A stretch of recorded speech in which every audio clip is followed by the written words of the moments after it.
ఎన్టీవీకి సంబంధించినటువంటి journalist Donthu Ramesh input editor, అట్లాగే Sudhakar CMO beat, అట్లాగే చారి రిపోర్టరు, ఈ ముగ్గురిని అరెస్ట్ చేశారు పోలీసులు. ఆ తర్వాత చారికి నోటీస్ ఇచ్చి వదిలిపెట్టారు. ఏమిటి రీజన్ అంటే, మొన్న ఈ మధ్యన ఒక ఐఏఎస్ అధికారిని ఒక మంత్రితో మాట్లాడినటువంటి సంభాషణ, దాన్ని బేస్ చేసుకుని రాసినటువంటి వార్త, ఆమె క్యారెక్టర్ అసాసినేషన్ చేశారు అన్నటువంటి పాయింట్. ఇది దాన్ని బేస్ చేసుకుని రాసుకొచ్చినటువంటి వార్త. ఇక్కడ కోమటిరెడ్డి మాట్లాడినటువంటిది. కోమటిరెడ్డి ఎవరికి వ్యతిరేకంగా ఉన్నారు? రేవంత్ రెడ్డికి వ్యతిరేకంగా ఉన్నారు. రేవంత్ రెడ్డికి వ్యతిరేకంగా ఉన్నటువంటి కోమటిరెడ్డి ఒక ఐఏఎస్ అధికారిని, వీళ్ళకి సంబంధించినటువంటి సంభాషణని ప్రత్యేకించి ఎవరు లీక్ చేయగలుగుతారు? వాళ్ళ మాటని కోమటిరెడ్డి అన్నా చేయాలి, ఆమన్నా చేయాలి, లేకపోతే వీళ్ళిద్దరిది వినే వేరే వాళ్ళు చేయాలి. ఇక్కడ జర్నలిస్టులు ఎలా పావులవుతున్నారు ఈ రోజున? ఐఏఎస్లు ఐపీఎస్లు కూడా ఆలోచించుకోవాలి. ఇప్పుడు ఈ అంశం మీదన ఐఏఎస్ అధికారుల సంఘం కంప్లైంట్ ఇచ్చింది. Very good. ఇప్పుడు ఐఏఎస్లు ఐపీఎస్లు సివిల్ సర్వీసెస్ వాళ్ళు థర్డ్ ఎస్టేట్లు పార్ట్, అంటే మనకి శాసన నిర్మాణ వ్యవస్థ, కార్యనిర్వాహక వ్యవస్థ, న్యాయ వ్యవస్థలో సెకండ్ బ్యాచ్ వీళ్ళు కార్యనిర్వాహక వ్యవస్థ. ఫోర్త్ ఎస్టేట్గా పిలుచుకునేటటువంటి ఎలాంటి చట్టబద్ధత లేనిదే జర్నలిజం. Very good. ఇప్పుడు ఈ ఉదంతంలో నాకున్నటువంటి సందేహాలు, నెంబర్ 1, ఆ జర్నలిస్టులకి ఐఏఎస్కి ఏమన్నా కోపం ఉందా? వ్యక్తిగత గొడవలు ఏమైనా ఉన్నాయా? ఖచ్చితంగా లేదు. నెంబర్ 2, అలా లేకుండా సమాచారం వస్తే వార్త రాశారు. ఆ సమాచారం ఎవరిచ్చుంటారు? వీళ్ళకి వ్యతిరేకంగా, అంటే ఆ సదరు రాజకీయ నాయకుడికి వ్యతిరేకంగా ఉండేవాళ్ళు ఇచ్చుంటారు. ఆ ఇచ్చినటువంటి వాళ్ళ పేరుని ఇప్పుడు జర్నలిస్ట్ చెప్తే వాళ్ళ మీద కేసు పెడతారా? వాళ్ళని అరెస్ట్ చేస్తారా? అది పెద్ద స్థాయిలో ఉంటే కూడా చేస్తారా? ఇది నెంబర్ 3. నెంబర్ 4 వచ్చేటప్పటికి, ఇప్పుడు మొన్న ఐపీఎస్ ఆఫీసర్ని అరెస్ట్ చేశారు, ఐఏఎస్ల మీద కేసు పెట్టారు. వాళ్ళేమిటి పాపం అంటే, రాజకీయ నాయకుల చేతులు, ఒకప్పుడు రాజకీయ నాయకులు ఈ ప్రెస్ అంటే భయపడేవాళ్ళు, ఐఏఎస్లు ఐపీఎస్లు అంటే భయపడేవాళ్ళు.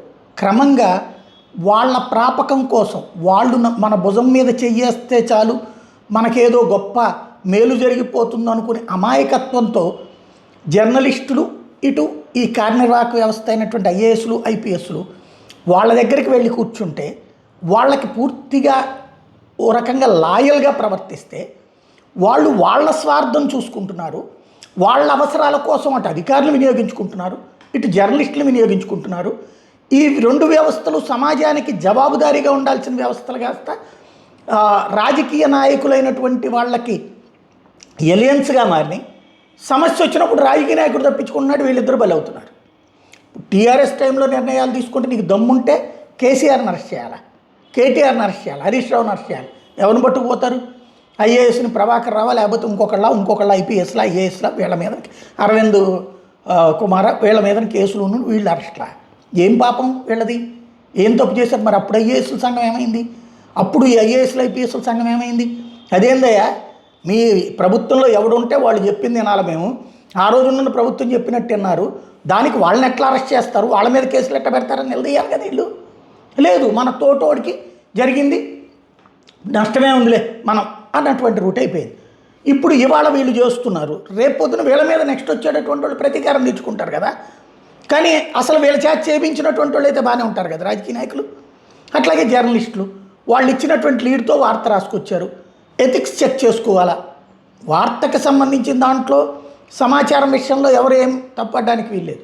కానీ ఎథికల అనెథికల అది వ్యక్తిగత జీవితం, ఒక మహిళ వ్యక్తిగతమైనటువంటి సంభాషణకు సంబంధించి, ఆ మంత్రి అయినా ఆ మహిళ అయినా సరే, అందులో అసభ్యత ఉంటే తప్పు, లేదా ఇంకొకటి ఉంటే తప్పు. కానీ ఈ వార్త రాయించాలనుకున్న వాళ్ళ ఇంటెన్షన్, అటు అతని క్యారెక్టర్ అసాసినేషన్, మంత్రి క్యారెక్టర్ అసాసినేషన్, ఆ మహిళా అధికారిని క్యారెక్టర్ అసాసినేషన్. దానికి మనం ఎందుకు ప్లాట్ఫామ్ కావాలి? దానివల్ల మనకు కోరికేది ఏంటి? టీఆర్పీలు పోని జనం అట్లాంటి వాటి కోసం ఎగబడి చూస్తారా? లేదు.